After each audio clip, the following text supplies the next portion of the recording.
الحمد لله والصلاة والسلام على رسول الله أما بعد islaamku wuxuu nagu guubaabiyey zawaajka iyo guurka waxa uuna ka dhigay cibaado qofka muslimkaa uu ugu dhowaaday rabbigii subxaanahu wa tacaala wuxuu kaloo ilaahay nooga dhigay wax aan danahayna ku gudano waxyaaba nafsadeenna ku jira ayaa jira oo watar ahoo aan ku gudanayna guurka annagoo weliba ugu dhowaanayna ilaahay qofkana ilaahay uu ka ajir siinayo subxaanahu wa tacaala sidaa darteed ayaa xadiid wuxuu tilmaamay qof allaala qofkii doonaya inuu ilaahay la kulmo طaahiran mutahiran asagoo ah falyatasawaj alxaraa'ir ha guursado weliba xaraa'irta dumarka ah ha guursado ee xorta ah su-aasha aan doonaya inaan caawa dhexdiina ku soo tuuro jawaabna aan idinka sugi doonaa waxay tahay waa tee gabadha uu guursanayo wiilka muslimka ah gabadha la rabo in xuquuqaadka ay ka soo baxdo ee wiilka muslimkaa la doonaya inuu guursado waa tee ghaayada zawaajka iyo guurka ayuha alikhwa ma aha in la helo ama la soo saaro jiil hagaajin kara wax karinta tacaamka sharaabka alaabta waxyaabaha adduunka loo baahan yahay laakiin ghaayada guurku wuxuu yahay in la soo saaro oo la helo jiil taxqiijinaya oo dhabnimo ugu soconaya risaalada nebiga sala allahu calayhi wasalam oo ay kaalmaynayaan hooyo iyo aabe tarbiyo wanaagsan ay ku kaalmaynayaan fikirkiisa ay ka dhigayaan fikir saliim ah qalbi shariif ah suluug aad iyo aad u qiimo badan sidaa darteed ghaayada qofka muslimka ah looga dalbo inuu u doorto zawjo saalixa ah oo garanaysa rabbigeed oo adeecaysa siri iyo si muuqatay si qarsoon labadaba ilaa usrada ay noqoto usra saciida ah oo liibaantay qoyskaa uu noqdo qoys saciid ah oo ku xiran rabbigeed garanaysa ama garanaya xaqa rabbi uu ku leeyahay xuquuqaadka addoommadu ay leeyihiin sidaa darteed ayaa ilaahay subxaana wa tacaala asagoo nooga sheekaynaya nebi zakariya oo guursaday laakiin carruurtii ay ka soo daaheen asagoo rabbi baryaya wuxuu yidhi rabbi laa tadarnii fardan wa anta khayru alwaarihiin allow keligay ha iga tegin waayo inta wax dhaxasha adigaa u khayr badan ani iyo xaaskayga keliya ha naga tegin ilaahayow rabbiyow awlaadna sii waayo guriga haddii hooya iyo aabba keliya ay joogaan ciyaalna ay ka maqan yihiin weli raaxadii sidii loogu talagalay ma jirto ayadoo taa uu ka duulayo ayuu zakariya rabbi baryey oo yidhi rabbi laa tadarnii fardan wa anta khayru alwaarihiin inta wax dhaxasha adaa u khayr badan kollay owlaadaad isiisa adaa la noqonaya owlaadda aan dhala adigaa iskale oo qaadanaya adigaa isii adaana la noqonaya ilaahayow ilaah muxuu yidhi faistajabnaa lahu waanu ka ajiibnay wawahabnaa lahu yaxyaa wiil yaxya la dhacan siinay wa aslaxnaa lahu zawjah sawjadiisiina waan u wanaajinay sawjadiisii waa loo wanaajiyey see loogu wanaajiyey waxaa loogu wanaajiyey xuquuqaadkii ninkeedii ku lahaa ayaa la garansiiyey wayna ka soo baxday jaarka ayaynan ku qaylin jirin carab dheeri iyo cod dheer ma lahayn wa aslaxnaa lahu zawja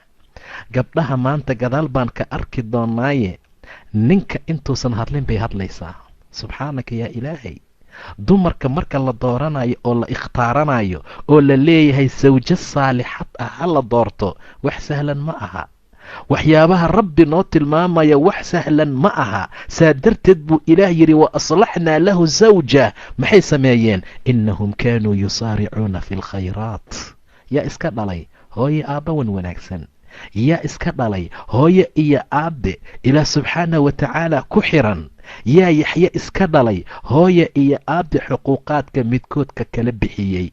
hadday naagtu xadgudubto odaygu waxay leedahay raalli ahoo waan qaldamaye. haddii asagu qaldamo raalli ahoo walaal waan qaldamaye. waa sida guryaha lagu nool yahay. waa sida allah ugu talagalay subxaana wa tacaala. naama anagaad nagu hadal celinaysaa, naa doofaariya ma anagaasaana dhahaysaa, war waxyaho subxaanaka yaa rabbi. ma aha waxyaabaha ilaahay subxaana wa tacaala uu ugu talagalay usrada. goormee noogu dambaysay gabar raaligelinaysa ninkeeda? maba la yaqaanba, soo maaha. goormee noogu dambaysay wiil raaligeliya naagtiisa? waa xaalad dhib badan. sidaa darteed baa walaalayaal xuquuqa sawjeynka ah mar allaala marka ilaahay uu baneeyey ee uu kitaabka ku caddeeyey waxaa loola jeeday in la helo usro mustaqiimo ah, in la helo qoys wanaagsan, in la helo beyt saciid ah oo liibaanay. saa darteed buu ilaahay yidhi maxay sameeyeen? innahum kaanuu yusaaricuuna fi lkhayraat. khayraadkay u degdegayeen. maxay kaloo samaynayeen? qoyskaa barakada leh. wayadacuunanaa, wayna baryayeen ragaban warahaban wa kaanuu lanaa khaashiciin. annagana waynoo khushuucnaayeen. sidaa darteed walaalayaal doorashada zawaajka aan dhehee ama waxyaabaha gaayada ah ee aan ka doonayna guurku muxuu yahay? ma inaan ku shahwo gudano keliya? ma in aroosna loo dhigo oo xaflado la sameeyo keliya? ma in tv nala ka duuba keliya? ma in mataqaanaa jaraa'idada iyo websaadyada qaarkood baa lagu soo qoraa baryahan ee tahniyad aroos iyo waxyaabo kale? ma intaasaa gaayaheena yahay walaalayaal? ma intaasay ujeeddadeennu tahay? ma intaasaan u kharash garoobaynaa? ma intaasaan qaali hortiisa u fadhiisanaynaa? ma intaasaa xaaladeennu tahay? maya, waxaan doonaynaa inay soo baxaan duriyo saalixa ah oo rukuucaya, oo sujuudaya, oo dukanaya, oo tasbiixsanaya, oo rabbi weynaynaya subxaana wa tacaala. gaayaha aan ula jeedna waa sidaa. guurka ujeeddada aan ka rabna mar allaala markii shahwo gudashada iyo hooyada mataqaana xaaska kuu helinaya, wehelka kuu noqonaysa, dhinacaaga istaagaysa markaan ka bixina kadib waa inaan soo saarnaa jiil, waa inay soo baxaan duriyo, waa inay soo baxaan caruur saalixiin ah. tarkac wa tasjud, rukuucda, sujuudda, tasbiixsata, rabbigood weynaysa subxaana wa tacaala. saas waaye gaayaha guurka. sidaa darteed ayaa cumar ibni khitaab wuxuu oran jiray nafteyda waxaan ku qasbayaa mararka gobol ka mida jimaac, inaan xaaskayga jimaaco. waxaanana ula jeedaa anoo jecel inay soo baxdo nasma, duriyo, naf ilaahay u tasbiixsanaysa subxaana wa tacaala. waan qasbayaa anigoo laga yaaba inaanan doonayn oo hami aanan u lahayn ayaan xaaskayga u tegayaa, yaan xaaskayga jimaacayaa, yaan xaaskayga u yeeranayaa. intaa waxaan ula jeedaa in naf ay ka dhalata meesha, naftaasoo ilaahay u tasbiixsata. cumar ma doonayo, uma aadaya arrintaa owlaad liajli atafaaqur waatakaathur uu ku faantamo, uu mataqaanaa qabiilku ugu faantamo, uu yidhaahdo warhooy waxaan badinayaa qabiilka si aan isaga dhicino qabiil hebel. wuxuu doonayaa oo ujeeddadiisu ay tahay owlaad rukuucda oo sujuudda, ilaahayna u sujuudda subxaanahu wa tacaala. saasuu markaa rabaa. xaaladiisu waa sida, arrintiisaa saa ah. fiiri cibaaduraxmaan markay ilaahay baryayaan subxaana wa tacaala, mar allaala markay doonayaan inay ta'siisaan oo ay dhistaan guryo, rabbanaa haba lanaa min aswaajina. maxaa zawjada looga bilaabay? waa warshad.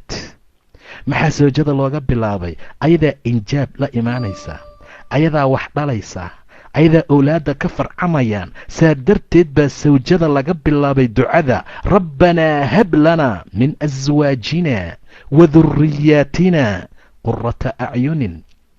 waxaan ku indhaqaboobsano, wax aan ku indhaqaboobsano sawjaadkeena iyo carruurteenna nooga hibeey. war xaaskaaga mar allaala markaad u soo gasho ayadoo bashaasho faraxsan, galaas biyo ayadoo wadda, alla maxaa kugu soo dhacay maanta? xaalkaagu sidee buu noqday? war waad soo habsaantay maantee ma dhib baa ku helay? waxyaabo kale ay kugu soo dhowayso. iyo mar allaala marka aad u soo gasho ayadoo gafuurka taagan ka warrama walaalayaal. assalaamu calaykum shib, see tahay shib? nabad baa saaka lagu kala tegey, nabad iyo baraar iyo bashbash baa lagu kala tegey. qaxwihii iyo shaahii way siisay markuu baxayey, wuxuu ku soo laabtay guriga isagoo isdhahaya si fiican isaga naso tacabkii iyo daalkii iyo howlihii iyo waxyaabihii ka naso. muxuu nastaaba shaqada bannaankaa u roon, muxuu nastaaba salaamu calaykum baa laga qaadi la'yahay, muxuu nastaaba wax loo haysto iyo wax kale maba jiraba, wax loo haysto iyo wax kale ma jiro, maba leshayba. dadku waa bishardi inay iska warhayaan.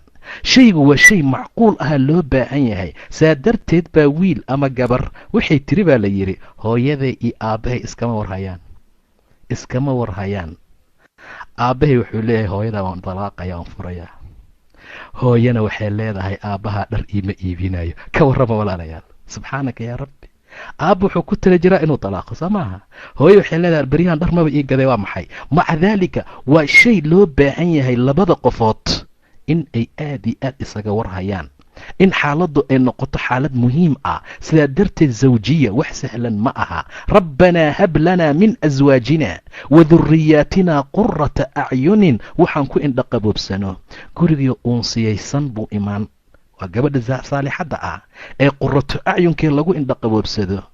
wuxuu imaanayaa macawistii oo diyaar ah, wuxuu imaanayaa biyihii oo loo kululeeyey, wuxuu imaanayaa arrimooyin fara badan. qisaa jirta laakiin inay waxba ka jirin macquul ah. waxaa la yidhaahdaa gabadha waxaa lagu yaqaana khaasatan waxay inta badan soo qaataan cali iyo faadima. cali mar allaala markuu albaabka ka soo gelayay bay yidhaahdaan dadka gobolka mid ah, waxay mataqaanaa faadima waxaa u diyaar ah ul iyo waxaa u diyaar ah bay leeyihiin iyo galaas biyo ah. mar allaala marka albaabka sidaa looga furo, in allaala intaan qaldamay intaad maqnayd iga goy ushaan hoowaatanaaya. galaaska biyahana waa loo siinayaa. saasaa markaa la yidhaahdaa. laakiin waa qisaan waxba ka jirin. oo dumarka inta badan, ragga inta badan waxaa loo baahan yahay inay noqdaan rag xilkas ah. dumarkan waxaa loo baahan yahay inay noqdaan dumar la dhaqi karo, lagu indhaqaboobsado. in fara badan oo badan ay mataqaanaa noqon karaan dad waxyaabihii loogu talagalay ka soo baxa. rabbanaa hablanaa min aswaajina waduriyaatina qurata acyunin wajacalnaa lilmuttaqiina imaaman. saayaa ku ducaysanaya, waxaa ku ducaysanaya ragga guurdoonka ah, ragga guurka raba inay sameeyaan, ragga ayagu raba inay guris aas-aasaan. laakiin lilasaf maalmahan dambe waxaan helaynaa aabbayaal doonaya, waxay u soconayaan inay tahay in maal la helo, in mataqaanaa amar noocaas oo kale ah laga tegaya tarbiyadii xaaska laftigeeda, tii owlaadda ay markaa lahaayeen. ummaddii iyo ilmihii waxay ku barbaarayaan shay aan daaco ilaahay ahayn. aabbihiina wuu khasaaray, ilmihiina waxay u khasaareen calaa xaddi sawaa, si isku mid ah. sidaa darteed ayaa waxaa loo baahan yahay qofka muslimka ah mar walba inuu dardaaranka ilaahay ku haya qalbiga. yaa ayuha aladiina aamanuu quu anfusakum wa ahliikum naara. ehelyadigii nafyaalkiina iyo ehelkiinaba naarta markaa ka ilaaliya oo ka badbaadiya. saa darteed ahmiyada keentay in zawjo saalixa ah la helo waxay noqotay xaalad noocaas ah, waxay noqotay xaaladda midda ugu qiimaha iyo wanaagga badan. saa darteed ayaa waxaa loo baahan yahay mar walba in qofka la guursanayo ama inanta la guursanayo ay noqoto inan aad iyo aad u qiimo badan xagga diinta, xagga akhlaaqda, xagga aadaabta, xagga ixtiraamka, xagga fulinta xuquuqa zawjiga ah ayaa loo baahan yahay. waayo waa masrac, waa dhulbeereed. dhul beereedka mar allaala marka la beeranayo dhul fiican baa la raadsadaa. ninka lagu magacaabo abilcaas ayaa awlaaddiisii la dardaarmay.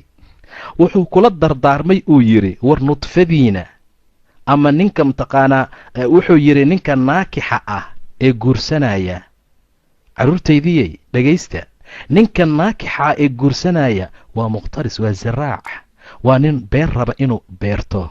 ee qof walba iyo shaqsi walba oo idinka mid ah ha iska fiiriyo meesha uu abuurkiisa ku ridanayo, meesha abuurka uu ku ridanayo. waayo gabadha waa zarci sida ilaahay tilmaamay subxaana wa tacaala. nisaa'ukum xarthun lakum, waa beero oo kale buu yidhi ilah subxaana wa tacaala. nisaa'ukum xarthun lakum waa beero fa'tuu xarfakum ana shi'tum saa darteed buu ilaahay ku tilmaamay inanta inay beer tahay. war haddaan beer jirin waa la baaba'ayaa, war haddaan beer jirin waa la baahanayaa, war haddaan beer jirin waa la gaajoonayaa, war haddaan beer jirin waxba ma jira meesha. waxa adduunkao dhan fiiri, waxa ugu qiimaha badan ee ugu wanaagsan maxay tahay? waa beeraha. sidaa darteed ayaa duwalka gobolka mid ah ayagoo dhulkooda waxba aan ka bixin oo waxba aan ku samaynin iyay beeraha ku dadaalayaan, zaraaca lagu dadaalayaa. ilaan waxa ugu qiimaha badan waa waxa ilaahay dhulka ka soo bixiya subxaana wa tacaala. maca daalikaba xaaskii waxaa lagu tilmaamay inay beer tahay. beertu maxay tahay? maxay u noqotay beer? waxay u noqotay, waxay soo saaraysaa injaab, dadka ayay kaafinaysaa, guriga oo dhan ayadaa iftiiminaysaa. fiiri guryaha iskaabulaha iyo guryaha sawjka ah ee xaasaska ah.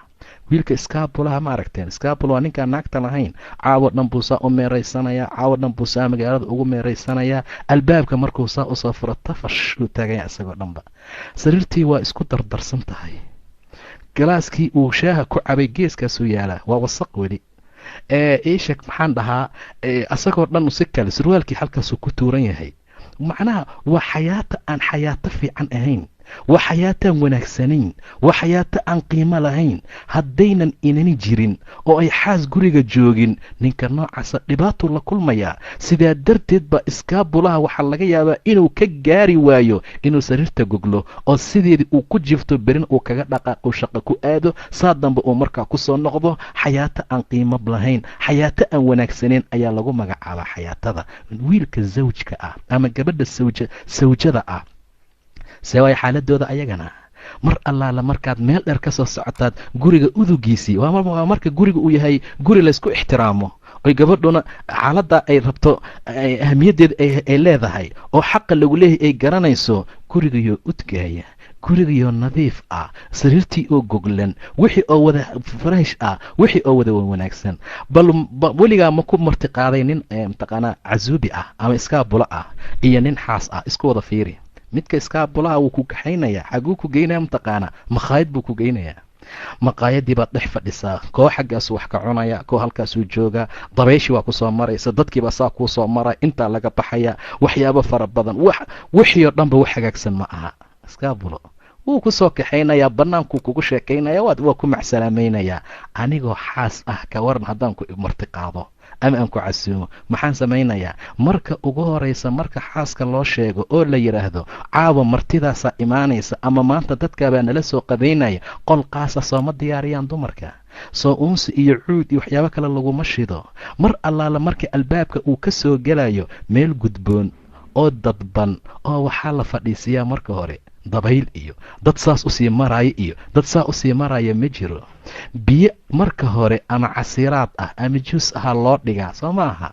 waa intaan qadada la gaarin. waa la ixtiraamayaa, waa la maamuusayaa. saabuuntii gacanta uu ku dhaqan lahaa, oomadii ee biyihii diiranaa, waxyaabo fara badan yaa tilmaami karada. marka laba nolol oo isku dhow ma aha, laba nolol oo kala saraysa oo kala qiimo badan waay. laakiin waa goormee? waa marka wiilka uu garto xaqa ay inanta ku hoos nool ay ku leedahay, uu ixtiraamo, ayaduna ay garato wiilka qaba xaqa uu markaa ku leeyahay. waa intaa, waa marka intaa la helo. haddii intaa la waayo soo maaha wax qiimo ah ama wanaag ah ama sharaf ah oo meesha laga gaaraya ma jiro. gurigana wuxuu noqonayaa guri jaxiimo ah oo dhibaato badan oo mashaakil fara badan markaa leh. saa darteed qofka muslimka ah waa inuu doortaa zawja saalixa ah, u dhasho awlaad lagu tarabiyeeyo taacada ilaah subxaana wa tacaala. usradaa waxay noqonaysaa usro saciida ah. usradu haddii usro saciidaa noqoto waxay kari kartaa inay ku socoto manhajka dacwada ilaahay subxaana wa tacaala ee ilaahay diinta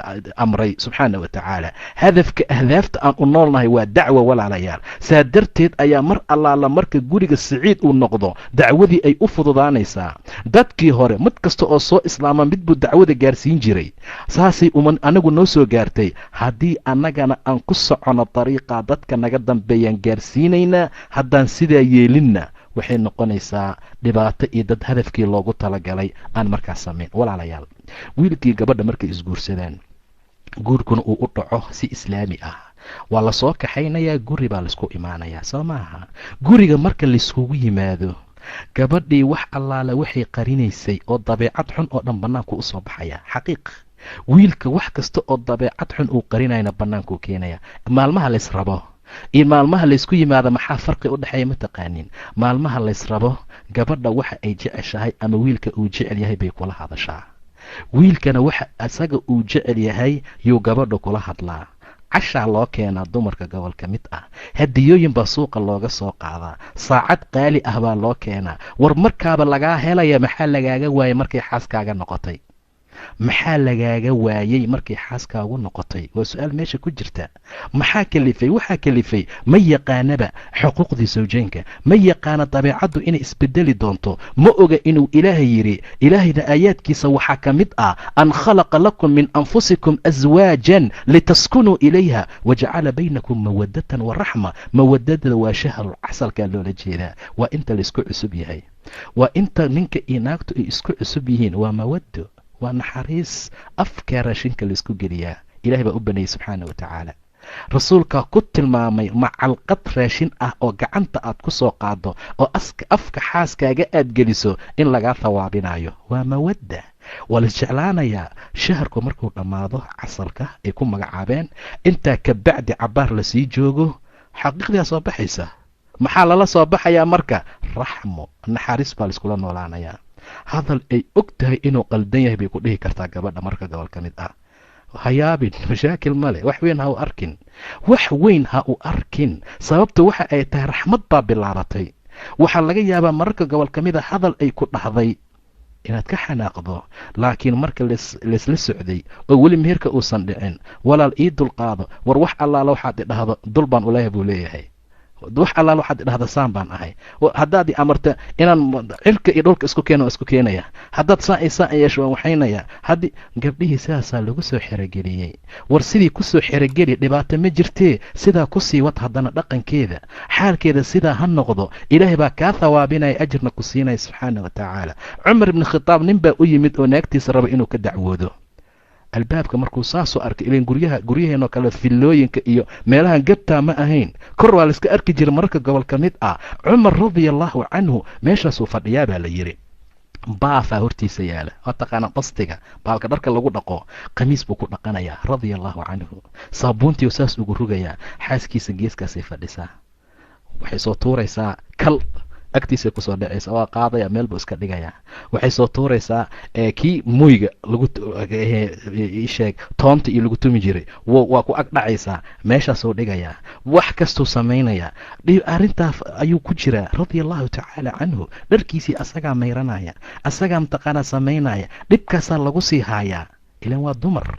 kama aha xumaan, kama aha nacayb, kama aha waxyaabo kale, laakiin waa dabci.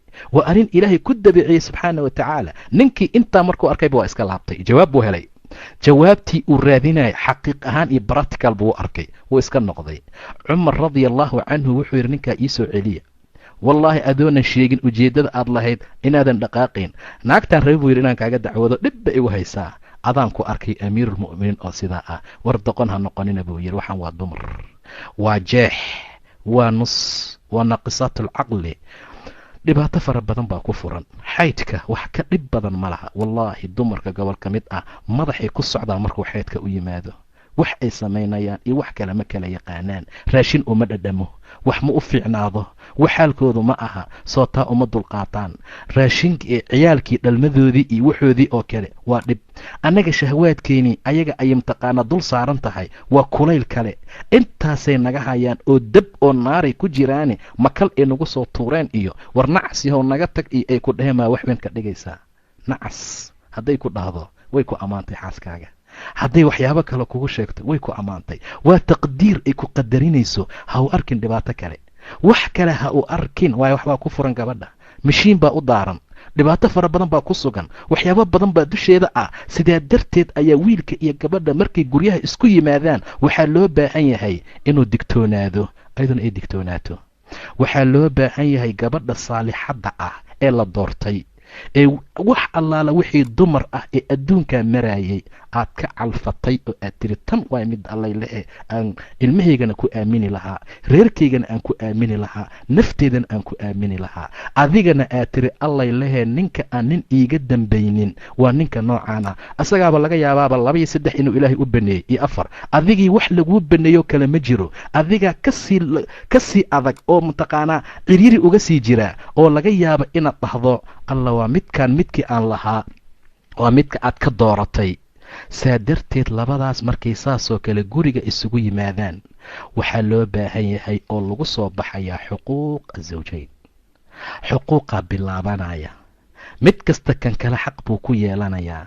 sidaa darteed ayaa waxaan u gelaynaa xuquuqdii sawjaynka, ninka iyo naagta isku lahaayeen. waxaanu ku hormaraynaa xaqa hooyada lagu leeyahay, waxaan ku hormaraynaa xaqa gabadha muslimadda lagu leeyahay. shalay waxaad ahayd foodley soo maaha, ama waxay yidhaahdaan dumarka ii sheeg dhoocil, ama waxay dhahaan wax noocaas oo kale ah yaad ahayd. xataa adigoo da'yar haddii lagu soo guursado waad ka baxday. foodle ma tihid, dhoocil ma tihid, waxaad noqotay gabar mas-uul ah, waxaad noqotay gabar nin maamulaysa. war ragga ma ujeedin, nin kasta oo fiican naag fiican baa ka dambaysa wallaahi. nin kastoo isxarakaynaya oo bannaanka ku jeesjeesaya oo sarwaaladaa labisan oo kabaha quruxda badan xiran oo saas u soconaya magaalada yaa ka dambeeya mataqaanaa? gabar saalixad aha ka dambaysa, gabar wanaagsan baa ka dambaysa. war ragga gobol ka mid a qamiiska ku wasaqooba mana is oga, war ragga gobol ka mid ah kabaha kale noocay qaataan mana is oga. intaas waa dhibaato dumar, intaas waa naagaan saalixad ahayn. 3 qofkii lagu arsuqo waxaa lagu arsuqay shaqaawo iyo cadaab adduun iyo mid cadaab adduun. waa naag xun, waa mataqaanaa jaar xun, waa guri ciriiri ah sida rasuulku tilmaamay sal allau alayh wasalam, sida nebigu tilmaamay. soomaalidu maxay dhaheen ama mahmaahda, caalamkoo dhan oo kula dagaalama waxaa kaaga dhib badan xaaskoo kula dagaalanta. gurigoo dhibaato kaa taala, waayo adduunka dhan ha kula dagaalamo. mashriqiisii maqribkiis maxay kaa qaadayaan haddii inan aad leedahayo ku dejiso, ku ilowsiiso, ku hurdisiiso, ku caanasiiso, wax walba ku ilowsiinaysa. maxaa kaa maqan? waxba. weligood ha qayliyaano, weligood wax kasta ha sameeyaano. nin kastoo fiican naag fiican baa ka dambaysa. nin kastoo saalixa waad aragtaan oo wanaagsan kuma gaarin wanaagga kartidiisa, xaasaa joogta. waxbaa ilaahay ku arsuqay subxaana wa tacaala. 3 ninka lagu arsuqo waa sacaado adduun, gabar saalixad ah iyo jaar saalix ahoo fiican iyo guri waasica. guri waasica qolalka faraha badan ma aha. 2 qol allahayow deganaada ama 1 qol. waa guri diinta lagu oogo, waa guri walaalay iyo walaala laysdhaho. war doqon yahow iyo doqonya xaggee jirtay? war wax yahow saan ah xaggee? war waxaan yaa guursan jiray? war waxaan xaggee iga soo gashay? war ma indhahan la'aa markaan tan guursanay? guriga saasaa ciyaalka lagu dhalayaa maanta, saasaa maanta ciyaal lagu dhalaa. walaaley, alla ka cabsiga, is-ixtiraamka, hadalka fiican. markuu u yeeraya nebiga caaisha muxuu dhihi jiray? yaa xumayra tayare casey. waa hadalkan ugu fiican. magacba magaca ugu wanaagsan baa laysugu wici jiray, laakiin magacba magaca ugu xun baa maanta isugu wacnaa.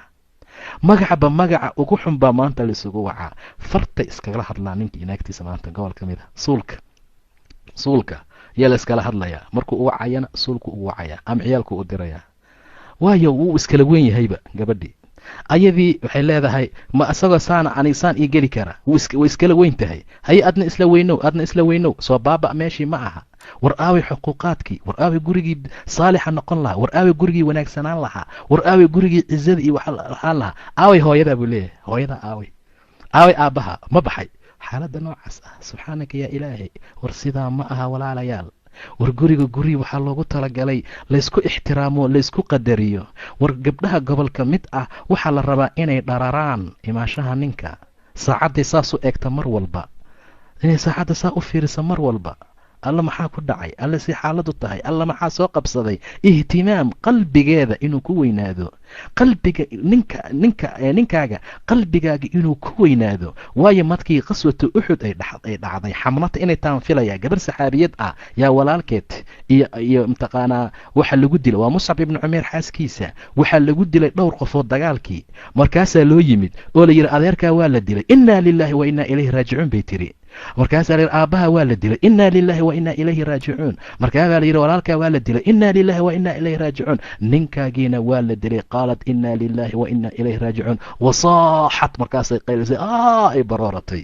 rasuulku meel dheer buu uga jeeday sal alla alayh wasalam. wuxuu yidhi ina azawja la zawjaha, ninka naagtiisa la bimakaan buu uga yaalaa, boos buu uga yaalaa buu dhahay nabiga sala allahu calayhi wasalam. aaway xaasaskeena boos ma uga naalnaa? qalbigooda qayb ma ku leenahay? ma degannahay? waa maya. haddaan cashayni haddaan cashayn waa isugu mid, way seexan. haddaan maqnaani haddaan soo daahno waa isugu mide. furaha qaada amtaqaanaa taala meel. xaaladahaasoo dhan ayaa markaa jira. saa darteed ayaa ilaahay subxaanahu wa tacaala ragga iyo dumarka mid kasta ka kale wuxuu uga dhigay libaas. hunna libaasun lakum wa antum libaasun lahunna. idinku labis baad u tihiin, ayaguna labis bay markaa idin yihiin. labis ayaad u tihiin, iyaguna labis bay idin yihiin. maanta labis layskuma aha xaqiiqda marka la fiiriyo. guryaha burburka, dhibaatada, nacalada, qaylada, mashaakilka, buuqa, dagaalka, sawaxanka, isnacalada, isharaantiga, isqaylada, ishabaarka yaala haddaad aragto waa la tacajubayaa. dadkaanaba dad islaama maba dhehaysidba. guurkaanaba guur islaam ku salaysan maba dhehaysidba. mashaakilka meesha jira adkeynta iyo weynaantu markaa leeyahay. sidaa darteed walaaleel isqadariya. gabadha muslimadda ah mar allaala markay aqalka soo gasho waa mas-uul. waxay mas-uul ka tahay nin rag ah. nin rag ayay mas-uul ka tahay. ma og tihiin raggu inay xasili waayeen oo aad idinka xasiliseen? ma og tihiin aadan markii la abuuray inuu dooqay, uu wareeray oo wax xasiliyey wax dejiye la waayey, ilaa waxaa dejiyey qof haween ah. war dumaroo meel fiican baad joogtaan. war dumaroo hool weyn baad noo haysaana ha nagu soo jeesanina. in badanna noo dulqaata. in badanna dhaqanka noo hagaajiya. in badanna waxyaabaha aad ku tabanaysaan iyo waxyaabaha kale si wanaagsan oo diiniya ugu kala baxa. saasuu ilaahay amraya subxaana wa tacaala. aadan waa la khalqay. markii la khalqay kadib uu xasili waayey yuu ilaahay xaabuu abuuray subxaana wa tacaala. yaa aadam uskun anta wa zawjuka aljanna. xasita baa layidhi adii zawjadaadaba jannada gala.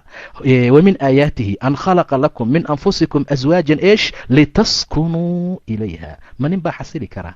wallahusan kombyuutar xafiis kaga shaqayn lahayn haddayna naag jiri lahayn. wallahusan gaari uu ku wadi lahayn qad sariica ama hayweyga ilaa inay naag jirta maahane. wallahusan wax kasta isku khasi lahaa haddaysan dumar markaa jirin. haddaysan dumar jirin lee waa waxa keliya ku xasili karo. waa waxa keliya dejin karaa. waa waxa keliya hagaajin karaa. saa darteed dumarka aad guursanaysaan dumar xilkas ah oo wanaagsan ka dhiga. taasuu ilaa kheyri wanaag ku geenaya subxaana wa tacaala. xataa wuxuu ka hadlay rasuulka ridaaca. dumarka axmaqiinta ah yaynan idiin nuujinin hablihii ee ciyaalkiina. waayo waxbaa ka dhalanaya. wuxuu ku barbaarayaa oo cunuga uu ku caqliyooba uu ku koraa. waa radaaca, waa nugmada. sidaa darteed ayaa dumarka mar walba loo fiirsadaa. gabadha haddii kalaab laga soo guursaday, maanta maxaa laisku guursadaa? waxaa laisku guursadaa markii video lasoo duubo meel aroos ah oo waddan kale la geeyo, gabar ka dhex cayaaraysay ka dhex boodboodaysa videogu ninkii arkayaa taa u calaamadaysanaya. ciddeedii buu raadinayaa. saasaa markaa guur ku dhacaa. haye gabar noocaasoo saas lagu guursaday ilaah baan idinku dhaariyay maxay noqon kartaa? ilaahan kugu dhaariya saas wax ma u kicin kartaa? iska taa qiyaam inaad u kicisa iyo witri aad la tukatee. caaisha maxiri nebiga dadab buu ayaan anigana hortiisa mutacarid baan ku ahaa. mar allaala markuu leelka dhammeeyo witriga u dhiman yahay wuxuu i dhihi jiray quumi yaa caaisha, caaishay kac fa wutiri ila witri. haye tu oo cajal ay ku boodboodaysayo inta muusig loo daaray wiil ay kula ciyaaraysay ayaad calmatay oo calafkaagii noqday. calafkaaga meel xunu galay. saa darteed ayaa waxaa intaad soo waday ma laga yaaba saas wax inaad u kiciso. weliba xadiis buu nebigu ku tilmaamay. ilaahay ha u naxariisto nin walba oo kacay oo 2 rakacadood tukaday xaaskiisii kiciyey. hadday diidana biyo qabow intuu gacanta ku soo qaaday wejiga uga rusheeyey. ayadana alxamdulilah ilaahu khayrku sii tiri ee kacday weysaysatay 2 rakacadood tukatay. sidoo kale allah u naxariista gabar kacday 2 rakacadood tukatay. sawjkeedii walaal istaag oo kac oo tuko waa waqti xasaasiya tiri. markuu hurdada isku dhejiyey aragtayna intay sacabka biyo ku soo qaaday shab wejiga uga siisay. ilaahay khayr allah ku siiyo gabadhii u duceeyey ee kacay ee 2 rakacadood tukaday. ninkana daakiriinta lagu daraa, gabadhana daakiraadka lagu daraa. ma laga yaaba in salaad la isku kiciyo? in iska daa in biyo wejiga laysaga shubee waxa ka dhacaya kaale arag mashaakilka habeenka dhacaya. haddii laga yaabo ka ugu fiican markuu kiciyo dhaho istaag ee salaada subax tuko ee naga daa ay tiraahdo ka ugu fiican waxaa laga yaabaa inuu masaajidka aado, ka kalena inuu iska ag seexdaaba dhici kartaba. xaalkaas waa macnaha. saa darteed gabadha muslimadda ah ee lasoo guursaday ee guri la keensatay, walaalay ciyaalnimo iska daa, walaalay ayuutaan geli lahaa iska daa, walaalay dad fara badan baa jira oo ummadda dadka ku dira. waxaa dhici karta gabadh inaan dahab loo iibinin oo uu wiilku yidhaahdo walaal wax mahay gadaal aan kaaga iibina oo aad raali ku noqoto. war dumar fitno badan oo guryaha inay dumiyaan uun adduunka u joogaa jira. inta loo soo galaa walaha gabdhaha qaarkood waxaa laga taabanayaa meeshaan satriga, walaal maxaa dhacay kii guduudka maba ku xirnee faq caawi habeenkaasoo dhan maba mataqaanaa lala hadli karaba, wax la weydiin kara ma laha. xaalkeeda waa sida fartaa wax kuma jira miya, jijin laguma iibin miya, kan laguma samayn miya. way jiraan kuwa noocaasa hadday idiin yimaadaan jijinta iyo dahabkaba maba jecelin dhaha ta aakhiran sugaynaa. xaalku waa sida. gabadh caaqil waa inay noqoto, gabadha waa inay maskax yeelato. war waxaa la yidhahdaa shaytaan gurigaagu kaa saaraa, kiisana kuma geeyo. wallaahi dumarka saa dhahaya wallaahisan nin lahayn, wax ixtiraamo oo qadariyaysan lahayn, wallaahi wax ka dambeeyaysan lahayn. waxay rabtaa inay aqalkaaga dumiso. adaa guri leh, adaa sharaf leh, adaa qiimo leh, adaa rag leh, adaa lagaa mas-uul yahay, adaa nin gadaashiisa ka soo kacaya. markaasay isaga kaa dhigaysaaba mid ugu sarrayso ugu qiimo badan. markay kaa tagta wallahi meelay ku hooyata ma laha. 2 dahab bay haysataa iyo 2 faraati iyo hal maxaa la yidhahdaa ka gacanta la geliyo bushaleeti iyo waxyaaba la mid ah. xaaladda noocaas ah ayay dumarka gobol kamida ka shaqeeyaan. marka walaalay adiga markaad guriga imaanayso waxaad u imaadaa ilaahay dartii subxaana wa tacaala. waan soo tilmaanay hadda sababta lagu ikhtiyaartay waxay tahay inaad soo saarta wiilal iyo gabdhar xijaabta oo rukuuca oo sujuuda oo ilaahay subxaana wa tacaala dartii wax u sameeya. xaaladda noocaasaa lagu keenay. laguma keenin inaad ayuuto gasho, laguma keenin guriga in mataqaanaa dahab iyo waxyaabo kale aad ka sheekayso, laguma keenin arrimooyinka noocaas oo kale ah. waan arki doonaa markaan xaqa wiilka gaarno. hadduu hanti helo oo ilaahay wax siiyo inuu kuu gado waa muhiim, way fiican tahay. inuu dharka kaa bedelo, inuu mataqaanaa dahab kuu iibiyo, inuu waxyaabo kale ku siiyo. arrinta noocaas ah waa shay lagama maarmaan ah. haddii ilaahay wasic siiyo, hadduu ilaahay wax siiyo, layunfiq duu sacatin min sacatihi waman qudira calayhi risquhu falyunfiq mima aataahu allah. saasuu ilaahay tilmaamaya. layunfiq duu sacatu soor iyo beriis ma aha, waa inuu nafaqeeyo wax allaale waxa sacadiisa ka mid ah. aqalka wuu ka bedeli karaa. guri xun ayaad deganeed oo ciriiri ah, ilaahay baa hanti siiyey, waa inuu kaa bedelaa. ma aha dhibaatadii shalay aad ku jirto inaad ku jirto. lagu kadeedi maayo, lagu cadaadin maayo. adigaba shalay waad sabarto, wax la-aan baad ugu sabartay. maanta waa inuu waxi uu helay uu wax kaa siiyo, waa inuu ciriirigii kaa bixiyaa. gaari hadduu kari karo waa inuu kuu iibiyaa, dahab hadduu kari karo waa inuu kuu iibiyaa. wa amaa binicmati rabbika faxadith. ragga gobol ka mida ayaa waxaasoo dhan waxay u arkaan waxyaabo aan waajibba korkeeda ku ahayn. waxay maqleen bes waxaan adduunka waa laga saahidaa, adduunka saanaa laga dhigaa. markaasaa gabadhii baatigii loo iibiyey habeenkii arooska iyo bacweynihii habeenkii mataqaanaa la mehrinayey loo gaday weli wadataa, ay weli sidataa, oo weli mataqaanaa aan ka baabi'in oo ka baaba'ay oo dusheeda saa ku ah. maca daalika khaad buu cunayaa, maca daalika sigaar buu cabaya, maca daalika qabiil buu wax ku bixinaya, maca daalika wuxuu bixinaya waxyaabo fara badan oo aan diinta islaamka wax ku ahayn. sidaa darteed ayaa ilaahay subxaanahu wa tacaala ragga wuxuu ugu talagalay nimcada ilaahay siiyey inay xusaan, wuxuu ugu talagalay nimcada ilaahay siiyey inay dumarkooda ka waxeeyaan, inay ka ixtiraamaan, inay ka ziineeyaan, inay mataqaanaa ciriiriga uga bixiyaan. xaaladda noocaas waa shay muhiim ah oo ilaahay ugu talagalay subxaana wa tacaala. maxaa ku filan qofka dembi inuu dayaco dadka xaqa quudkooda korkiisa xaquu markaa ku yahay. haddaba saa darteed gabadhaan weli la hadlayaa guriga la keenay. sababta aan aad ula hadlayo xuquuqaadkaan usii gudbi la-ahay waxay tahay waxaan doonayaa in gabadhu ay ogaato, waxaan doonayaa inay gabadhu ogaato in guriga loo keenay oo guriga loo keensayba wax aad iyo aad u muhiim ah oo qadarin iyo mudnaan ah. waayo ninkan wuu baxayaa, ninkan wuu maqnaanayaa, ilmihiisii baa lagugu aaminayaa, hantidiisaa lagugu aaminayaa, asagoo dhan baa isaga kaa aaminay. xaaladda noocaas marka waa inaad ogaataa ilaahay idinkii insha allahu tacaala. gabadha marka muslimadda markay arrintaa ogaato, xaqa ugu horeeya ee ugu weyn ee maanta laisku mari la-a maxay tahay? waa wujuubu taaca. in taaco ay waajib ku tahay inay ogaato, ninkaas inay ateecdo. wax allaala waxaan macaasi ilaahay ahayn, wax allaala waxaan macaasi ilaahay ahayn waa lagu adeecayaa. maanta waa midda laysaga hor imaanayo.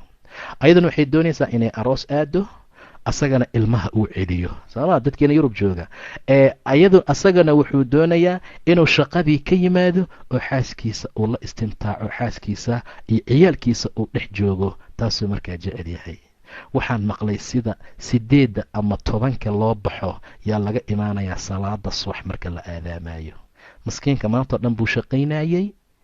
markuu maantao dhan shaqaynayey, caaboo dhan ciyaal buu kuu haayay. berita haddana wuu kalahayaa, berita haddana wuxuu aadayaa shaqadii. aabay ujeeddadii laguu soo guursaday?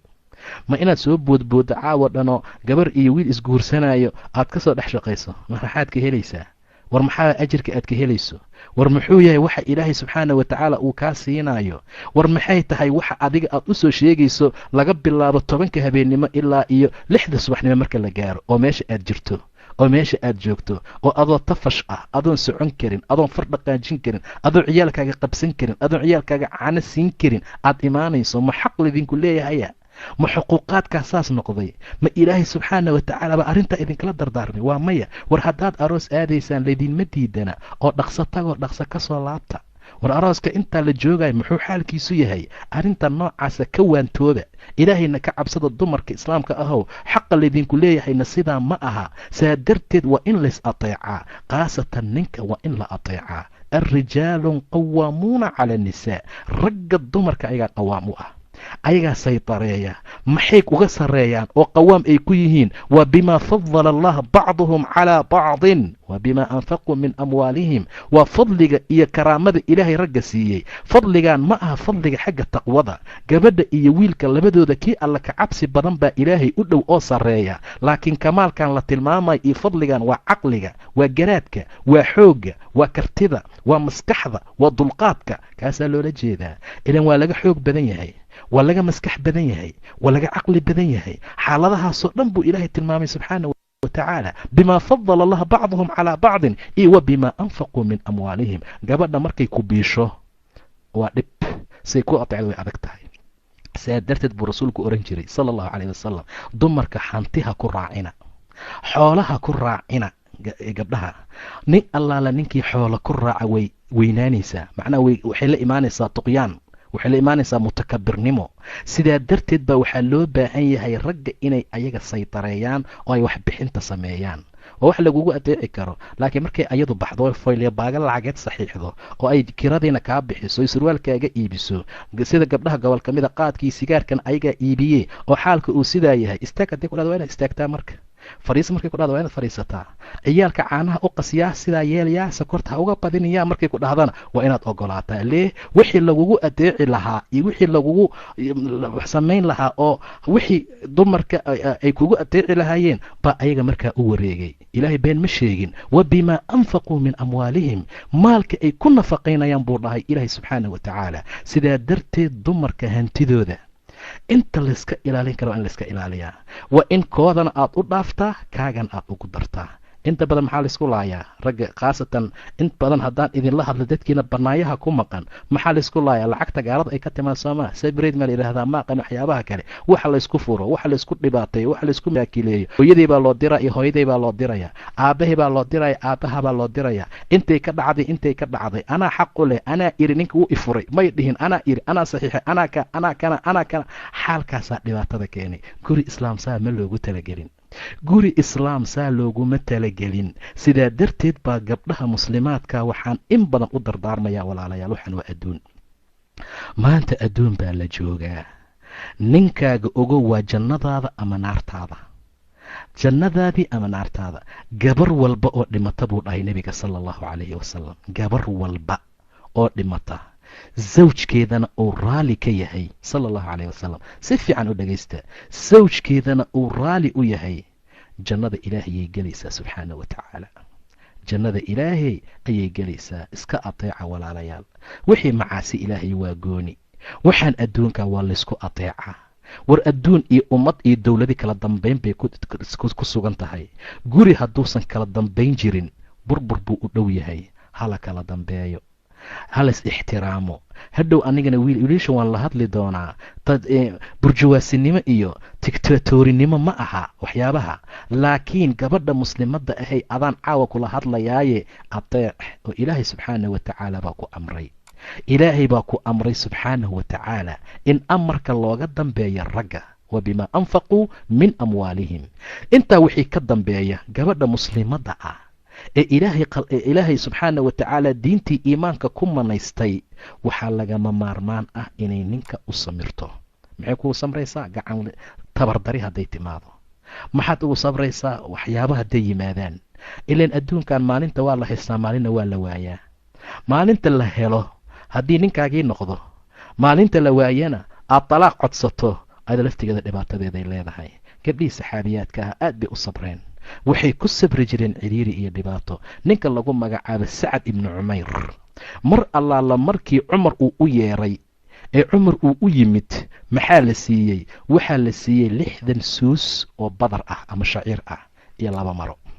2 maro. u fiiriya qisada cajiibkeeda. qaado ayuu yidhi. saciid muxuu yidhi, ama sacad ibnu cumayr wuxuu yidhi, aniga 60 suun ee badarkaa ma qaadanayo. sababtu waxay tahay 2 koon baan cidda uga soo tegay buu yidhi. 2daa koonbu cimri aan ku cunno ilaahay hana siiyo. inta aan sii cunaynana ilaahayna nama mooga subxaana watacaala. laakiin 2dan maro waan kaa qaadaa. 2dan maro cumar waan kaa qaadayaa. xaaskeygaan u geynaa buu yidhi. fulaana waa xaaskiisa. maraday qabtaa ku caddaaday, maradii ay qabtaa ku go'go'day, maradii ay qabtaa waxay ku bedelata ay la'dahay. cumaro waan kaa qaadayaa. 2dan maro xaaskan u geyna.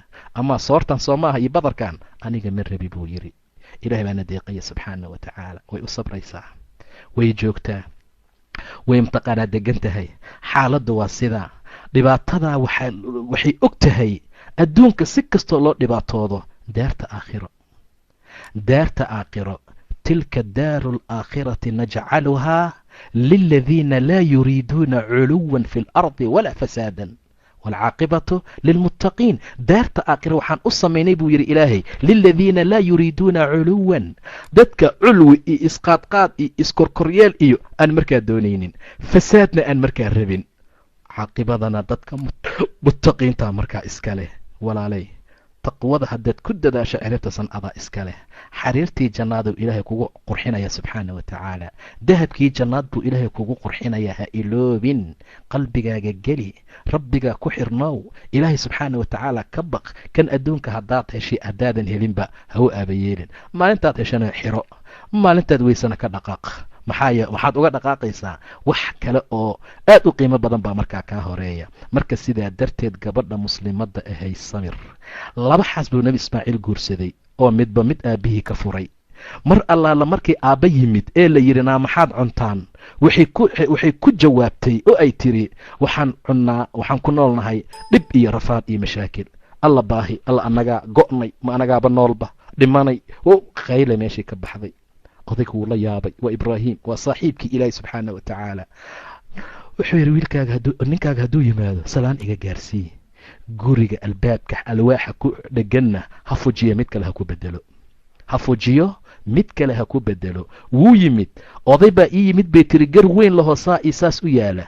muxuu ku yidhi? sidaa buu i yidhi. maxaa tiri? saabaan ugu jawaabay. muxuu kuu dardaarmay? albaabka wax ka bedel baa lagu yidhi. inti taaliqa buu yidhi, waad furan tahay, ord gurigiina aad. waad furan tahay. maxaa loo furay? ma salaad la'aana? maxaa loo furay? ma xijaab la'aana? maxaa loo furay? maya waa ashtako. ilaahay bay ka eed sheegatay subxaana watacaala. miyay oran weysay alxamdu lilah, ilaahay baa mahad iskale, dharag iyo waxaan ku jirnaa, ilaahay mahadi. miyay oran weysay xaalad noocaas oo kale ah? sheegasho ashtako, dhibaato, ilaahay ka eed sheegasho. wiilka subaxii buu baxayaa ismaaciil, duurkaasuu aadayaa, hilib buu u keenayaa, biyaa loo keenayaa, wixii bay cunaysaa, haddana way ishtakoonaysaa. tukaluu guursaday. nolosha waxba iskama bedelin. wuu yimid odaygii, muxuu kuu dardaarmay? waa la weydiiyey. nimcaan ku noolnahay bay tiri. hadduu yimaado odayga iigu salaam bay tiri. albaabka alwaaxuu ku dhejiyeyna 3 musbaar ha kusii dhejiyo, macnaha sii adkeeyo catabada. markaasaa la yidhi haye maxaa mataqaanaa xaalku yahay, see xaaladdu tahay? markaasay tiri odaygaasaa misaasna wuu ii dardaarmay. gabar wanaagsan baa taalir gurigaaga dhaqo. marka dumarow ilaahay ka cabsada subxaana wa tacaala. ashtakada dhibaato badan ayay leedahay, sheegashada dhibaato fara badan bay leedahay. inkastoo ragga maanta jooga rag laga sheegtay ay yihiin, wuu baxay, wuu maqan yahay, taleefonna lagama hayo, asagiina lama hayo, gacanna lagama hayo, dollarna lagama hayo, dadnin lagama hayo, wax laga hayaa ma jiro. gadaal baan ka hadli doonaa haddii ilaah idmo subxaana wa tacaala. laakiin idinka xaqa laydinku leeyahay ka soo baxa. idinka ilaahay subxaana wa tacaala agtiisa khayr iyo wanaag ka horumarsada. rasuulku wuxuu yidhi dumar waxaa u khayr badan midda marka la eega ku farax gelisaa. khayru nisaa, waxaa u fiican dumar midda markaad eegtana ku farax gelisaa. marka aad amartana amarkaaga qaadataa, marka aad maqan tahayna nafteeda iyo maalkaaga ilaalisa buu dhahay nebiga sala allahu calayhi wasalam. markaad saa u fiiriso inaad ka jeesato wallahi ku qaban mayso gabdhaha gobol ka mid ah, xaasaska gobol ka mid aan dhihi lahaa. ninkeeda markuu saas u eego, subxaanaka yaa rabbi. sidaa darteed athar baa tilmaanta markay saas isku eegaan oo ay in badan is eegaan, naxariis inay kusoo daadanayso. naxariistii ilaahay waa la kala jeestaa baante. ilan saaga dhan waxaa laisku dagaalay kunkii ceerta lagu soo qaaday. shalay dhan baa laisdagaalayay, darad baa laisku qabsaday, saa anaa yeelaya iyo saa anaa yeelaya. ninkiina barkintiisa waa dhinaca midig buu u jeedaa, ayadana bidix bay u jeedaa. bal sida uu ilaahay u hadlaya fiiriya subxaana wa tacaala. sidaa darteed buu xadiis kale ku yidhi nebiga sal alla alay wasalam, gabar walba oo shanteeda salaadood tukata oo muslimad ah, ee ramadaankana soonta, ninkeedana adeecda, farjigeedana ilaalisa, 8 jana albaabeed inta loo ballaqala dhahaa, teed doonaysaa, teed ka galaysaa, warteed rabtaa. idan weji bashaashnimona lagu qaabila ragga waa xaq lagu leeyahay gabadha muslimadda ah. weji fiicanoo furfuran, war wiilka ha soo hiloobo. ragga laga yaabo dumarka labaad guursanaya waxaa kalifi karaa adiga.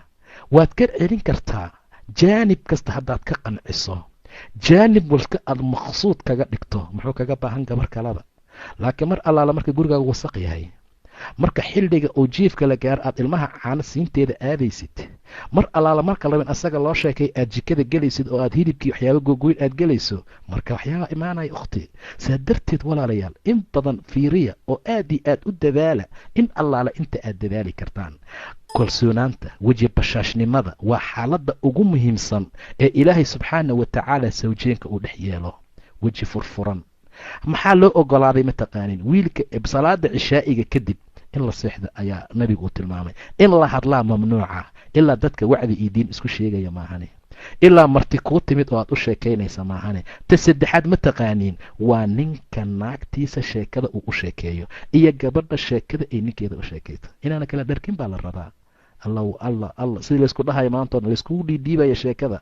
waxaa la rabaa waqti la hurdayba in la garan waayo, waqti la hordayba in la garan waayo. sidaa darteed baa guriga qiimihiisa iyo wanaagiisa iyo sharaftiisai arrintaa ku jirtaa. guryaheenii maanta nalal kasta waa lagu dhajiyey, guryaheenii maanta alaab kasta waa la keenay. sariirtaan ku seexanayn waa sariir jiirooni ah, joodariga saaran subxaana allah, haddaan salaad subax kacno waayaba iska daliil inaan u kacnee.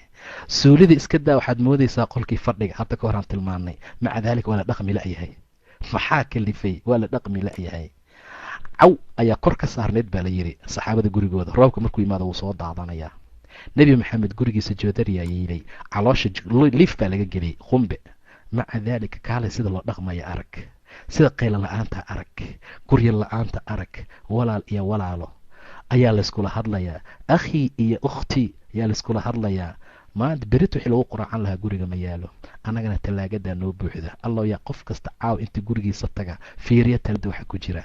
walaa jikin aan ka maqnayn, walaa samaaki baan ka maqnayn ama kalluun, walaa hilib aan ka maqnayn. mise been baan sheegaynaa ilaa in yar maahane. maca daalika waa la dhaqmi la'yahay. maca daalika ninkii wax xariisan yahay oo gafuurkuu taagaya, inantii la hadli maayo. ayadii meeshaasay la xanaaqsan tahay, gabadhii meeshaasay ka xanaaqsan tahay, wiilkii meeshaasuu ka xanaaqsan yahay. ma taqaanin sababta, ma naqaano habka laysku dhaqmo. waa nin kasta waa la guursadaa buu maqlay, waa laisguursaday, waa la guursadaa bas. alla qaaligii aaway wax isku meherin lahaa, meeqa waay meherkaaga? waa intaa dhag waa la kala meheriyey. saasaa guriga lagu yimid. maca daalika lama yaqaano see laysugu dulqaataa. maxaa xaqo ani laygu leeyahay ma garanayo. maskiintan hoosteeda ku nool maxaa xaqa igu leedahay ma aqaano. wiilkan isoo guursaday ee guriga yimid muxuu xaq igu leeyahay ma taqaana. inantii muslimadda ahayd, dhibka meesha ka jira waa dhib aad iyo aad u weyn. dhibka meesha ka jira waa dhib aad iyo aad u adag, waa dhib aad iyo aad u adag. sidaa darteed ayaa wiil kasta oo muslim ah gadaalanka arki doonaaye, gabdhaha muslimaadka ah bashaashnimo la imaada. firfircooni la imaada, war daxig iyo qosol iska keena xataa hadduusan idin haynin. raggaa lagu soo jiitaa. ragga rasuulka sala allahu calayhi wasalam wuxuu ku tilmaamay mar allaala markii la tilmaamahay nin xaasim ah oo go-aan fiican leh oo go-aan sare leh, laakiin ay naagi ka adkaan karto xaaladaasaa markaa lagu tilmaamay. marka sidaa darteed taasna waa xaq kale oo gabadha muslimada lagu leeyahay. arrimaha kale waxaa ka mid a tamkiin azawj min alistimtaac, inay suuragal noqoto sawjka inuu ku istimtaaco xaaskiisa. maxaa loo guursaday? addunya mataac wa khayru lmataac almar'atu asaalixa. adduunkoo idil waa mataac buu dhahay nebiga sal alla alayh wasalam. adduunkoo dhan waa raaxo, laakiin raaxadiisa waxaa u khayr badan hal gabaroo saalixadu ilaahay kaa siiya subxaana wa tacaala. walaa xoolo, walaa dahab, walaa wax kale, hal gabaroo cajiib leh. subxaanaka yaa ilaah. markay kula hadlaysa hoos eegaysa, mar allaala markaad amarta isla markii amarka qaadanaysa. markaad aqalka usoo gasho ayadoo sujuudsan baad usoo gelaysaa, ayadoo qur-aan akhrinaysaad usoo gelaysaa, ayadoo ilmaha weylilukulli iyo tabad meelaha ay marayaan u meerinaysaad usoo gelaysaa. mar'a saalixa faasaalixaatun qaanitaatun xaafidaatun lilgaybi bima xafida allah, sida ilaahay u ammaanay subxaana wa tacaala. alla yaa taa heli kara?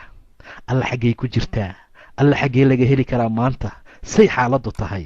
saa haddii la helo oo arrintaa ay dhacdo oo arrintaa mtaqaanaa hirgasho, guriga waa lagu guulaysanayaa. sidaa darteed ayuu rasuulku yidhi sala allahu calayhi wasalam, gabar kasta oo ninkeeda u yeerta, uguna yeerta firaashka waa jiifka, oo xaaladiisu ay noqoto asagoo ka doonaya nafteeda oo ay diido, habeenkaa way baryaysaa isagoo khadbaana uu baryo, malaa'igtaa lacanadaysa ilaa ay ka waabariisato. riwaayad kale ilaa ay ka raali geliso. riwaayad kale macbuudka samada ku jira saaqid u ah oo u caraysan ilaa ay ka raali gelisa buu dhahay rasuulka sala allahu calayh wasalam. war gabari hadday ninkeeda uu u yeerto, firaashka uu ugu wacdo, ha ajiibto wa in kaanat cala tanuur, jika muufadaba ha ku jirta buu dhahay nebiga. cajiin bay dhajisay, tinaarkii xabad muufa ku dhajisay, iyadoo ka soo bixin rabtuu u yeeray, ha gubta muufada, ka tag, waajib baa yimid soo maaha, ha iska gubta xabaddaa muufaa, dhib ma laha. saa darteed buu rasuulku leeyahy wain kaanat cala tanuur. riwaayad kale waxay tiri wain kaanat calaa dahri qatbin, rati dhabarkiisa qolaa ku fasirtay. qolaa waxay ku fasireen dumarku marka ay dhalayaan geed waxaa jira saa loogu fadhiisiyo lugaha, xataa hadday meesha saaran tahay buu dhahay rasuulka sala allahu alayh wasalam. qolaakaa ku fasiray macnaha xaqa gabadha lagu leeyahay weynaantiisa. markii muslimiinta ay bannaanyada aadeen oo ay soo laabteen, waxay yidhaahdeen rasuulka allow faris iyo ruum iyo xabashaanu soo aragnay, boqoradooda waa loo sujuudaa, waa faajiriin, waa mujrimiin, waa mushrikiin, waa gaalo, haddana waa loo sujuudaa. wallaahi anta axaq, adigaa ku xaqnimo badan rasuulka ilaahayow, adigaa ku xaqnimo badan inaan kuu sujuudnay, ma kuu sujuudnaa buu dhahay rasuulka sal alla alayh wasalam. ayay ku dhaheen saxaabada, wallaahi haddaan axad amri lahaa inuu axad kale u sujuudo, gabadhaan amri lahaa inay ninkeeda u sujuuddo buu dhahay rasuulka sala allahu calayh wasalam. inay ninkeeda u sujuuddaan amri lahaa. hor intaa in ka badan ma ladin tilmaami karaa xuquuqaad? war xaqee ka weyn sujuud oo ilaahay mutaystay subxaanahu wa tacaala.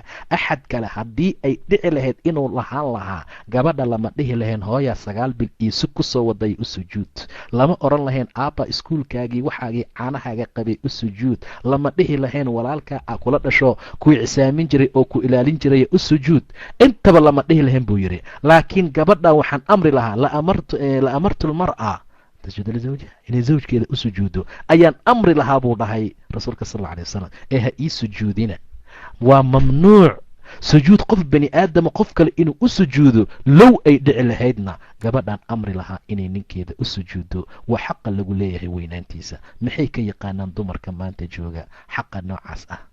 maxay xaalkoodu yahay gabdhaha noocaas oo kale ah? waa maya. sidaa darteed baa waxaa loo baahan yahay ninka in la ixtiraamo, waxaa loo baahan in la qadariyo, in raganimadiisa la muujiyo, in keyrkiisa la muujiyo, inaad dadka ka sharifto odaygaaga, inuu ninka ugu sarreeya uu yahay aad ogaato, in guriga mar allaala marka uu soo galo ciyaalka aad ka aamusiso, tixsiga aad bannaanka uga saarto, qaylada iyo shanqarta aad u diido, wax walbo istiraaxa uu heli kara inaad u samayso. gabdhaha muslimaadka saa waa hawl ilaahay idiin diray. waa shaqo idinka laydinkugu talagalay, idinka mooye cid kaloo samayn kara ma laha. haddii qadaamad loo keenay, haddii jaariyad loo keenay, haddii tushaqaysa loo keenay iyo kumaankun haddii loo keeno, wallahi aysan xasilin karin ilaa adiga mooyaane, ilaa adiga maahane, ilaa gabadha uu qabo mooyaane. sidaa darteed ayaa gabadha muslimaddaa saa loogu talagalay. arrintaasuu ilaah ugu talagalay subxaana wa tacaala. waa in suuro gashaa istimtaac, waa inuu ninku shahwo gudan karaa, waa inuu mataqaanaa uu ku degi karaa. sababta waxay tahay walaalayaal, maanta fitanta jirta aad bay u badan tahay. banaanka marka la baxo gabdhihiio dharla baa taagan, soo maaha? haddii dhinacan loo jeesto waa sida. waxaa run noqotay shaytaanka markuu dhahayay uma la'aatiyannahum min bayni aydiihim wa min khalfihim wa can aymaanihim wa can shamaa'ilihim walaa tajidu akharahum shaakiriin. soo balan ma qaadin shaytaan, horay iyo gadaal iyo midig iyo bidix baan uga imaan doonaa. gabadha markay maanta kaa hor timaado qaawan, midig haddaad ka fiiriso saa u jeesad tu kala taagan, bidix u cararba tu kalaa taagan, ka jeesaba tu kalaa taagan. subxaanaka yaa ilaahay, meeshaasaa lagu jiraa. dhibaatadaasaa raggu ay ku dhex sugan yihiin. marka sidaa darteed waa in la helaa arrin gaabisa, arrintaa ka qancisa, arrintaa ka hortagta. yaa macshar ashabaab man istataaca minkum ulbaa'a falyatazawaj buu dhahay nebiga. war ninkii baa awoodi kara ha guursado, waayo guurka indhuhu laabaa, farjigana wuu ilaaliyaa. qofka aan keri karin ha iska soomo, farjiguu ilaalinayaa, indhahana waa laabayaa. maanta markuu gabadha oo mtaqaanaa xaaskiisa ah intuu salaada casir salaada subax tugtay, ilaahay subxaana wa tacaala baa u baneeyey waaladiina hum lifuruujihim xaafiduun ilaa calaa aswaajihim, sawjaadkooda mooyaane. mar allaala markii ilaahay sidii uu ugu talagalay ay wax u qabsadaan oo asaga uu shabacaan noqduu dhargo, akhlaaqdii gabadhuu ka dhargay, raashinkeedii macaantiisii buu ka dhargay, wuxuu ka dhargay hadalkeedii fiicnaa, waxa uu ka dhargay nafteedii, waa uu meeftay, salaadii casir buu tukaday, waa uu labistay, bannaankaasuu baxay. muxuu wax uga baahan yahay walaalayaal? muxuu u baahan yahay oo kale? yaa arrintaas suurageliyey? gabar muslimad ah. yaa arrintaas suurageliyey oo sameeyey? gabar fiican. saa darteed baa firaashka waxyaabaha ugu badan ee laysaga hor yimaado asagana uu markaa ka mid yahay.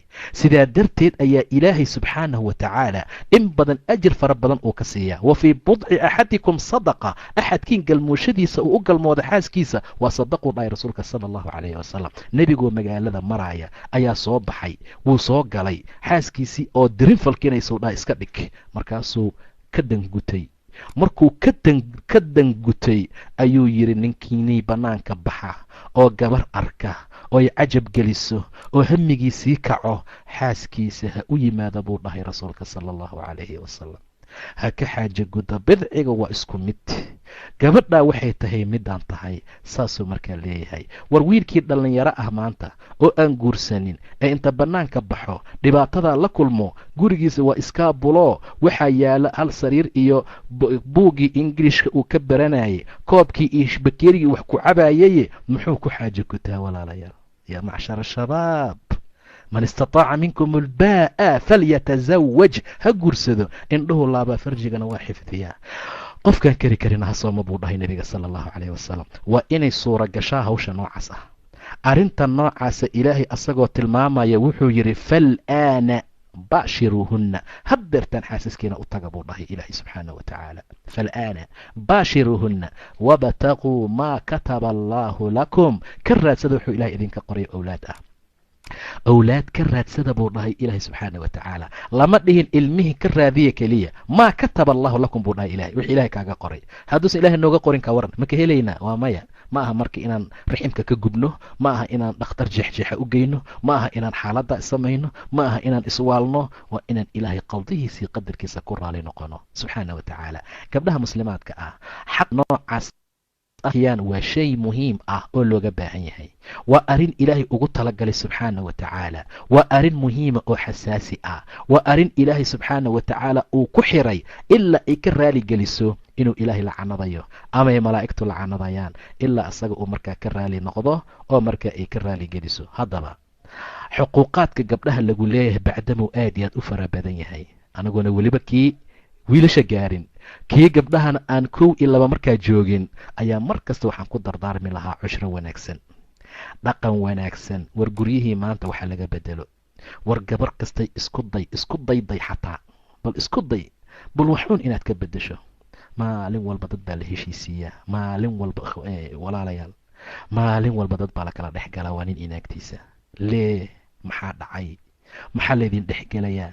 maxaa laydiin heshiisiinayaa? maxaa sirtiina loo ogaanayaa? maxaad tahday iyo maxaa samaysan loo dhahayaa? walaalayaal, idinka wixiina xalista. dhihi maayo laysma qabanaayo, waa la isgaarayaa. dhib waa dhici karaa, mashaakil wuu imaan karaa, waa la isgaari jiray. markaan xaqa wiilasha gaaraan arki doonaa. cali bni abi taalib faadimo wuu ka xanaaqay maalin, inta uu iska baxo masaajidka jiiftay, ma dhardharbaaxin, ma garaacin, ma laadin, ma haraantinin, ma caayin, biyo kulul kuma shubin, galaaskii wuxuu watay madaxa ugama dhufanin gabadha. aayar buu iska tegey, masaajidkuu iska jiiftay. nebi moxamed baa u yimid sala allahu calayhi wasalam gurigii faaduma. calina ma joogo, waqti qoyliisuna waa la marayaa oo hergel ma ah. ka waran ninka ragga wixii gurigiisa ka bixiyey waqti ay duhurnimo taho la qabeeyey. waa waqti dhibaato badan, waa xiliyada ilaahay uu dido xataa inay ciyaalka noo soo galaan. min bacdi salaati alcishaa ومن قبل صلاة الفجر وحين تضعون ثيابكم من الظهيرة ومن بعد صلاة العشاء. سدح ذا وقت حتى عيالك يريركا يدين سو قراعانا بوضا إلهي سبحانه وتعالى. آبي باليرين عذيركا أو علي markaasay tiri waxoogaa waa isku dhacnayo iima soo hergelin maanta. muxuu sameeyey sala allahu calayhi wasalam? iisoo raaraadiye buu dhahay, dad buu u diray. war cali meeshuu jooga hadda iisoo ogaada. wiil yar baa soo arkooyi rasuulkii allo, cali masaajidkuu hurdayaa. wallaahi masaajidkuu ugu galay rasuulka sala allahu calayhi wasalam, masaajidkuu ugu galay. cali oo maradii ka dhacday oo dhinacaanoo dhan ciid ay ka gaartay yuu nebigu ka tirtiraya sala allahu calayhi wasalam, asagoo odhanaya qum ya abaturaab, qum ya abaturaab, qum ya abaturaab. war aabbihii ciidow kac, war aabbihii ciidow kac. abaturaabba aad baan u jeclaa buu dhahay cali radia allahu tacaala canhu. waa la soo kaxiyey gurigiisa la keenay. intaa almushkila way dhammaatay. waxay soo faagfaagaysaa 3 sano ka hor dhibkii la gaarsiiyey maanta.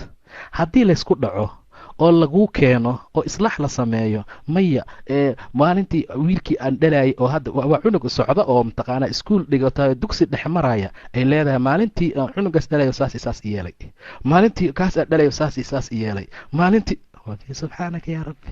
intaha almushkila, way dhammaatay xaaladii. waxaa la yihi rasuulka laftiisa, rasuulka iyo caaisha way isku dhaceen. abubakar baa yimid, markaasay yidhaahdeen kaalena kala garsoor bal abubakarow, ilaahay ku keenaye, ani iyo gabadhaadaan isku dhacsannahay. rasuulka sala allahu calayh wasalam abubakar meeshaa lasoo fadhiisiiyey oo la yidhi uu yidhi rasuulka ilaahay kaalena kala dhexdhexaaday. intaa wixii ka dambeeyey wuxuu yidhi rasuulka, caaishay ma hadlaysaa mase ma hadlayaa? yaa dhahay nebi maxamed. macnaha dooda ma bilaabaysaa ma furanaysaa? aabbaa fadhiyee mase anaa furtaa? qul bay tiri walaa taqul ila alxaq. hadal bay tiri laakiin been ha sheegin. subxaanaka yaa rabbi. hadal bay tiri laakiin xaq mooye wax kale ha ku hadlin. abubakar intii luu rabayba waa soo istaagaye, caaishuu u tegaye, dharbaaxa la yaqaan buu ku dhuftay. ila waa gabadhiisiiye. ma rasuulkii allaad leedahay xaq ku hadal bay u yidhi. say ku dhacday inaad nebiga dhahdo walaa taqul ila alxaq? ma nebi maxamed baa been sheegaya? way soo carartay. ma bannaankay u baxday? maya. ma rasuulka aabbaheed gadaashiisay martay? maya. nebiga gadaashiisay martay. waa ninkeeda. saasaa laga rabaa ninka iyo gabadha. waa inay garan kartaa meel malja-eeda ilaa asaga mooye inuusan jirin. way soo oroday, wallahi nebi maxamed gadaashiisay martay. rasuulka abubakar gacantuu ka qabtay, markaasuu baa yaa abaabakar anagu saan kuuma wacanin, iska bax buu yidhi. anagaa waxayna dhammaysanayne, anaga dharbaax iyo qof la dharbaaxa iyo arrintayna ma ka weyn tahay. khalaas orod bax, ukhruj bax yaa abubakar. sababtu waxay tahay xaaladooda ayagaa dhammaystay. saasaa loo baahan yahay. maba dhammaadaba colkeena anaga, colka ninka iyo naagta isqaba ilaa soomaali ay tiri colna ma aha heshiisna ma aha. war haddaadan heshiis ahayn maxaad iskula joogtaan? colna ma ahan, heshiisna ma ahan. sariirta unbaa heshiis lagu yahay, inta kale soo ma aha. waa col, layslama hadlo, wax laiskuma darsado, wax laiskuma waxeeyo. nin iyo naagtiisaad arkaysaa warqad isku qoraaya, warqad biilka ii dhaaf, sariirtaa loo saaraya soo maaha. ninka wuu imaana akhrisanayaa, meesha uu dhigaya isagana. cunuga ayaa jiran, dhakhtar buu u baahan yahay, warqad baa lagu qorayaa, meeshaa la saaraya. wuu imaanayaa, dhakhtar hebel geey, lacagta meesha saaraya. heerkaasaa maanta la maraya. haddaanana laga bixin oo arrintaa layska daynin, mashaakilka waa sii badanayaa. xaqiiqaadka gabdhaha inta noo dhimanna mawduuca danbaanu ka dhamaystiran doonaa, ka gadaalna raggaana u geli doona.